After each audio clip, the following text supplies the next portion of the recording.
அல்லாஹு அல்லாஹு ரப்பி லா உஷ்ரிகு பிஹி ஷையா.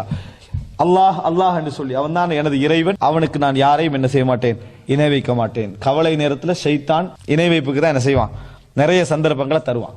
உறுதியாக இருக்கிறவனும் கவலை எந்த அளவுக்கு டெவலப் ஆகுதோ அந்த அளவுக்கு என்ன செய்வான், வேறொரு ரூட்டுக்கு போவான். அதுல முதல் என்னது, நமது எல்லா விஷயங்களையும் விட்டு கொடுத்து நம்மளுக்கு மேல உள்ளவரை கொஞ்சம் அணுகிறது.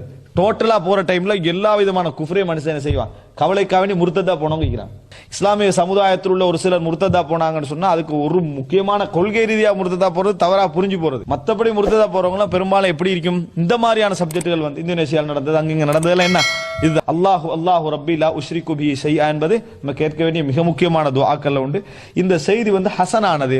ஆனால் அதுல தனித்தனியான அறிவிப்பால் வரிசைகள் பலகீனங்கள், சின்ன சின்ன பலகீனங்கள் இருக்குது. ஆனா அதெல்லாம் சரி, இது வந்து இப்னு அப்பாஸ் ரலியல்லாஹு அன்ஹு அவர்கள் வழியாக வருது, ஆயிஷா ரலியல்லாஹு அன்ஹா வழியாக வருது, அஸ்மா பின்த் உமைஸ் ரலியல்லாஹு அன்ஹா